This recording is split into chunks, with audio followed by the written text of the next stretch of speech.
You know, armor is heavy, but when you're in battle, you'll wear it anyway. Doesn't matter if it digs into your shoulders, if it slows your step, if it chafes against your skin, because survival comes first, comfort comes second. And that's what a lot of us did. We put on armor we needed back then.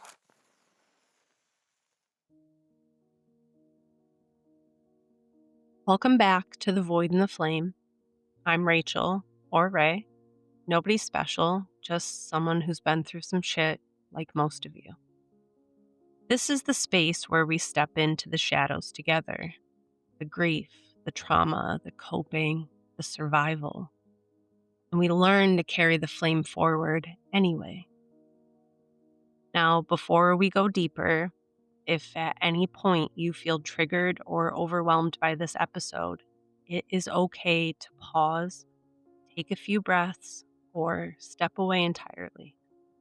You might consider reaching out to a therapist or a counselor, or even somebody you trust if you need some extra grounding. Today's episode is called The Armor You Had to Wear, and it's personal because this is one I know all too well. For me, my armor has almost always been hyper independence. I can remember, even as a kid, keeping quiet, keeping things to myself. I learned early that it wasn't really safe to say how I felt. I was taking care of my brothers when I was still a kid myself, and somewhere along the way, I learned the message: no one else is going to do it, so I have to. And that became a lifelong pattern. I was the one who showed up for everybody else, but when I needed help, or when I was courageous enough to ask for it, there was always a reason someone couldn't show up for me. And eventually, I just stopped asking. Because why waste the breath, right? Why set yourself up for disappointment when you can just figure it out on your own? And there's another layer to it. 'Cause sometimes, even when people offered help, it wasn't really for me. Sometimes help came with strings attached, or it was used to hold power over me later. I've experienced that with several different people in my life. Moments where help was framed as support, but really it was a way to leverage control or create debt. And it was something I had to realize was a repeating pattern for me as well. Now, that experience only amplified the hyper independence even more. It wasn't just about learning not to ask, it was learning that even if I didn't ask for help, that help could be manipulated against me. And that reinforces the message my nervous system has carried for decades. The safest choice is to do it all myself. But here's the thing: armor isn't meant to be worn forever, and mine has gotten heavy.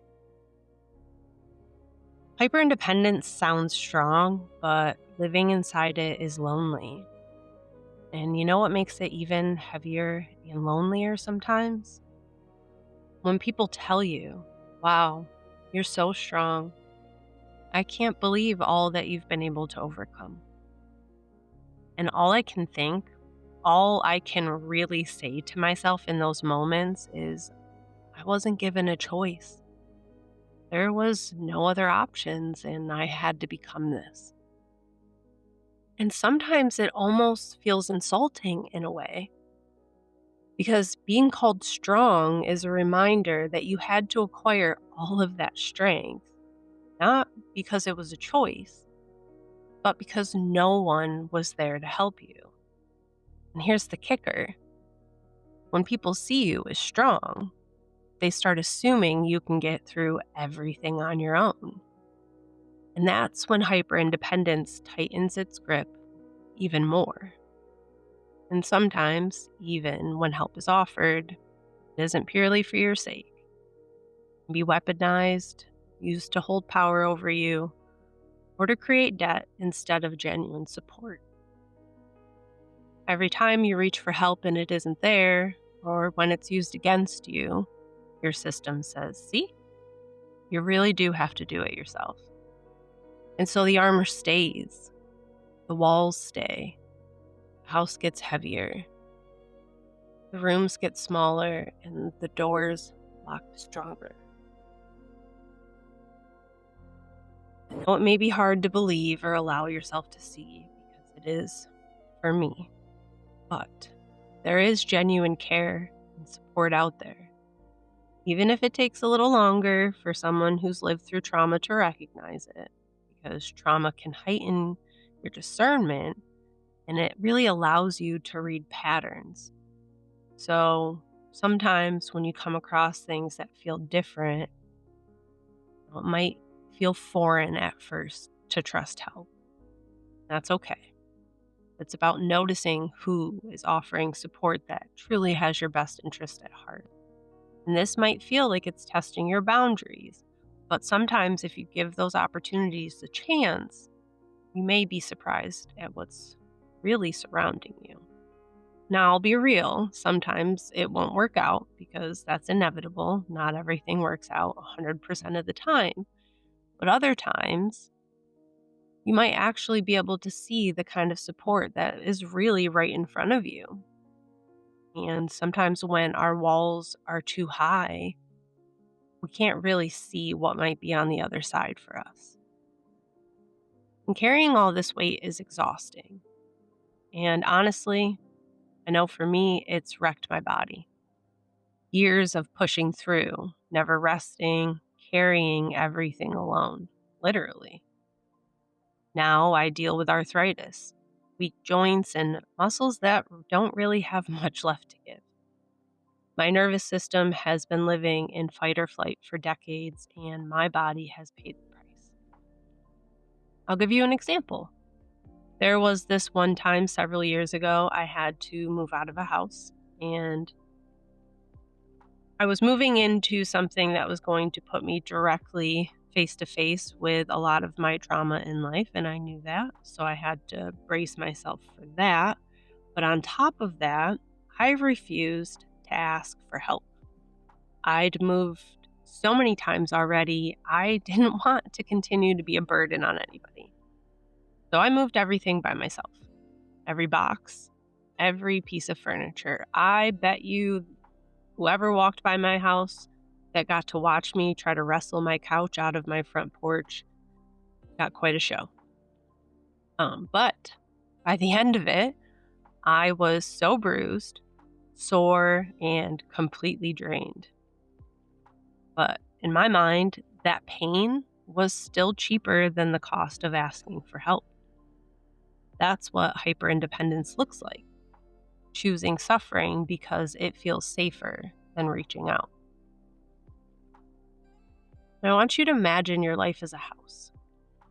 When you were young, the world felt unpredictable, sometimes even unsafe.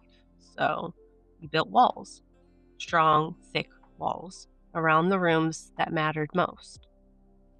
You built them to keep yourself safe. You learned how to carry heavy furniture up the stairs of responsibility, how to patch the roof when it leaked, how to manage every little thing inside the walls so nothing could sneak in and hurt you. Now, over time, the house got bigger because life demanded it. New rooms for responsibilities, hallways for everyone else, a basement where you put all the things you didn't want to feel. And while the house kept you safe, it also became harder to move inside. The walls were strong, yes, but heavy. Some doors were stuck from lack of use. Ceilings pressed down just a little, reminding you that safety comes at a cost. Sometimes there are rooms in the house that feel impossible to leave. The doors seem locked, the windows too high to reach, and it can feel like you're completely alone. But even in those rooms, light can reach in quietly, and small openings exist, even if it's just a shift in perspective, a breath, or noticing that someone out there understands the weight that you carry. But here's something I've been thinking about too. Armor isn't just about independence, sometimes it's about survival. Breaking cycles of control and abuse work in ways that make you question yourself. They twist care into control, love into leverage, and you start to wonder if maybe the problem really is you when it isn't. The truth is, control is not love. Control shrinks you, love expands you, control cages you, love sets you free. And here's something important. People don't stay in hard situations because they're weak. They stay because they're afraid, because they have kids, because they don't know if they can afford to leave. That isn't weakness, that's survival. That's the armor doing its job the best way it knows how. But no one deserves to feel trapped in fear. Not you, not anyone. So if you're listening and you've ever felt stuck, hear me on this. There are always exits. Sometimes they're small, sometimes they're hidden, but they're there. And you are never as alone as your fear tells you. Now, I want you to imagine it's time to live differently. You don't need to tear down the house. It's still a part of you, but maybe some walls can be softened, some doors opened again. Maybe the basement can be cleared of cobwebs so light can reach it. You can repaint the rooms that feel dark and heavy. You can even invite trusted friends in the living room to sit without fear. Now, it won't happen all at once, but each small step is a choice to live without carrying all the weight alone. Think of it this way. In that house, there are rooms filled with lessons, wisdom, and understanding. But some of the keys to those rooms are hidden, or the doors are locked tight. And sometimes the people who try to guide you towards those rooms can't quite reach you, or their keys don't fit. That's what happened with me in certain relationships with teachers and mentors and even friends who tried to offer guidance or tools, but my walls were too high, my locks too strong, or my distrust too rooted for me to fully access what they were offering. So, over time, I learned to become my own locksmith. I had to find my own keys, unlock my own doors, and navigate the lessons that mattered most by myself. And in some ways, that's why I feel like only I can teach myself certain things. It's not that guidance or care isn't out there, it is, but it's up to me to test the doors, to pick the locks carefully, and to decide which rooms I'm ready to explore.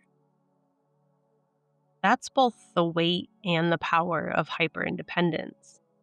The armor keeps you safe, but it also forces you to become your own teacher, your own guide, your own ally. And while it can feel isolating, it's also proof of how resourceful, resilient, and creative your nervous system and your heart can be when it's had to do so much alone.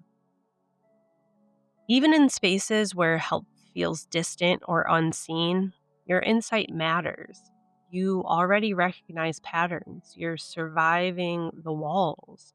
And even if reaching out isn't possible right now, you are noticing openings, listening for the faintest signals of support, and preparing yourself to step through when the time is safe. This house is your armor made visible. And now you get to decide which walls are necessary, which ones have served their purpose, and which ones you're ready to move through, even just a little.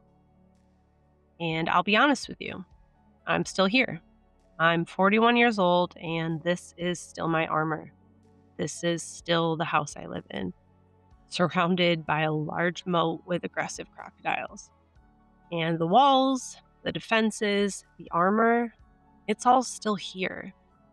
And even though I see the possibility of softening it and letting people in, it still feels dangerous sometimes. Right now, I've been unemployed for 3 months, and most people in my close circle don't even know that. And even when I'm losing everything, even when I need help the most, I still can't reach out. And when people offer it, I fight it off. Even though, finally, I do have people in my life who want to help without expecting anything in return. And I'm still learning how to believe that's real. And it doesn't just affect me if I'm real. I have to be honest about the fact that it seeps into how I parent too. And I don't want my kids to inherit this pattern. I don't see it in them right now, but I do notice moments where my own triggers leak out when they come to me for help.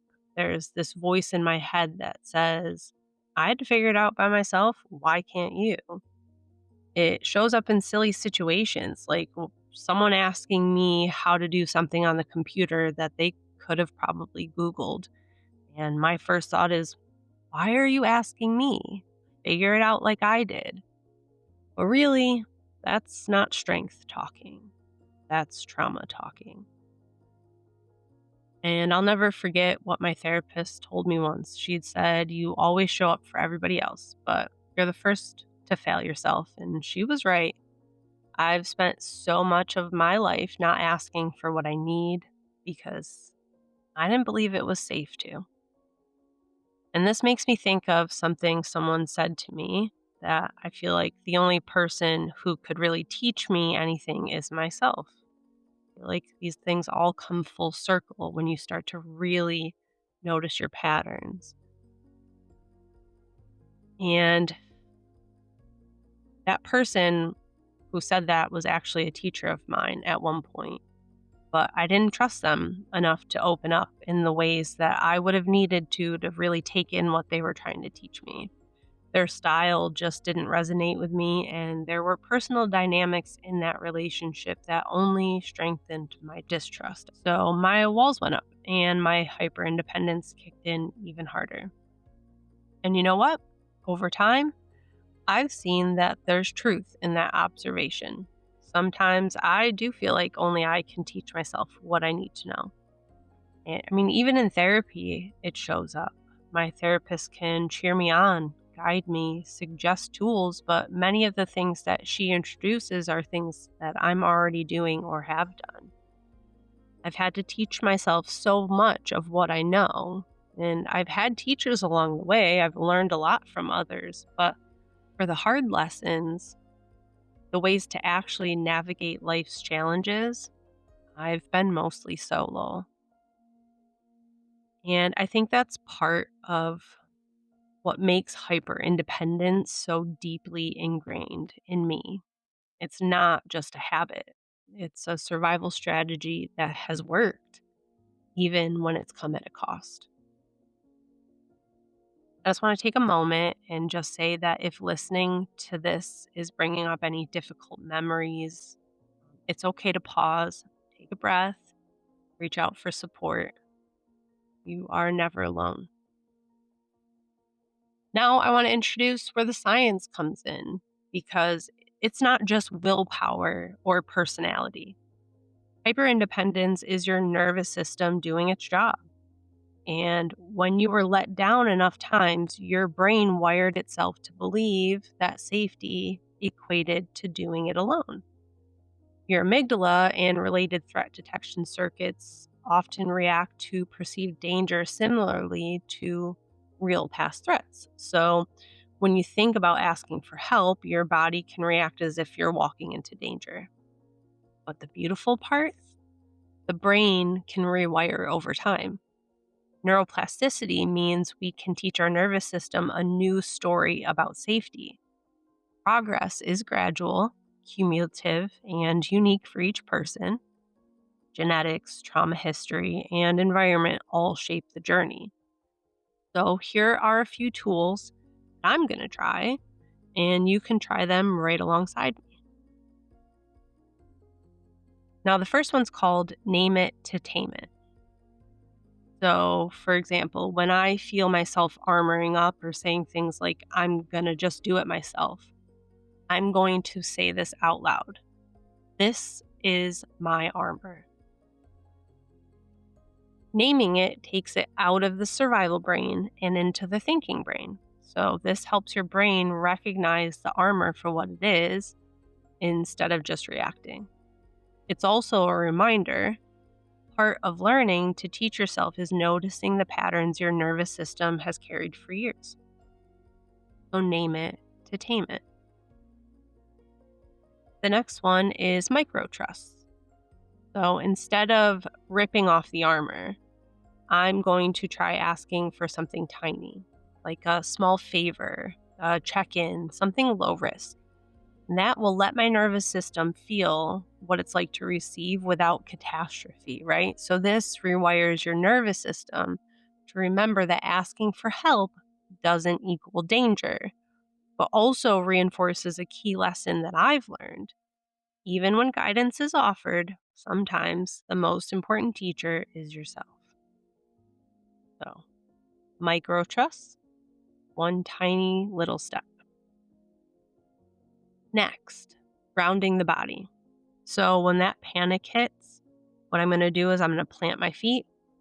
I'm going to take a slow breath out longer than I had breathed in. Remind my body, this is not then, this is now. So, this reminds your body it's safe, even if the brain wants to panic. And as you teach yourself new ways of responding, you actively become both the student and the teacher of your own nervous system. Next one is reframing help. So instead of seeing help as a debt, I'll try to see it as connection. Healthy help isn't transactional, it's relational. So this teaches the heart that connection can exist without a price, and reminds me that sometimes learning to integrate external support within my own guidance is the most powerful combination.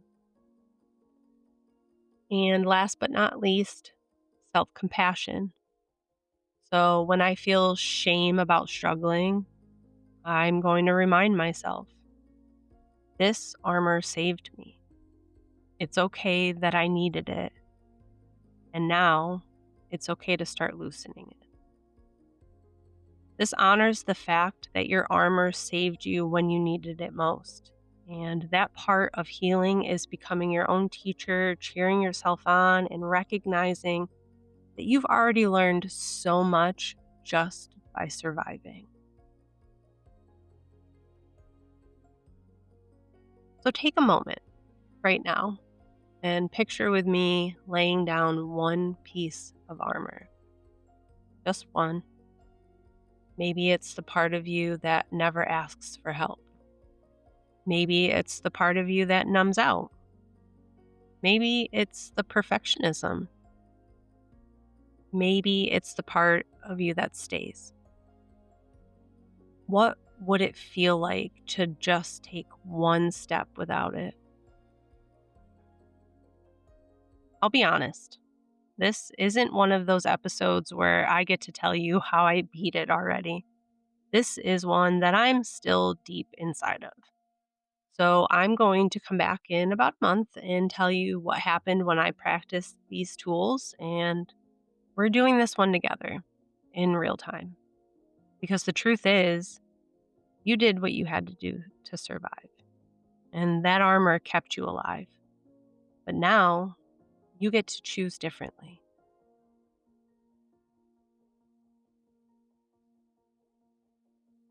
Thank you for being here with me today, for listening, and for walking this path alongside me.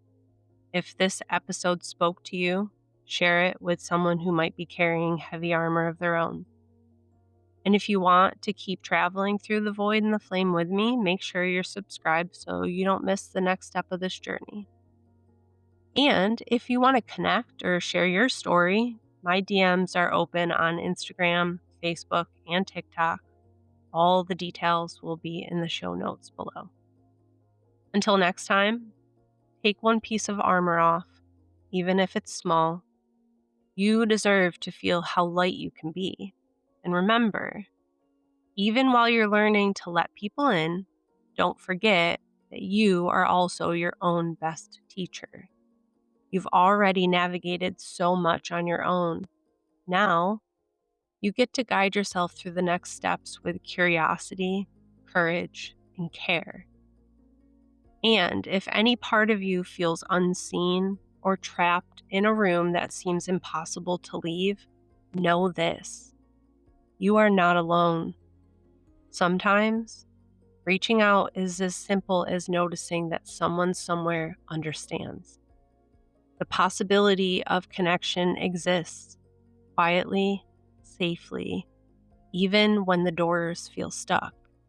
You are seen, you are heard, you are important, and when the time is right, you can take the next step at your own pace and in your own way.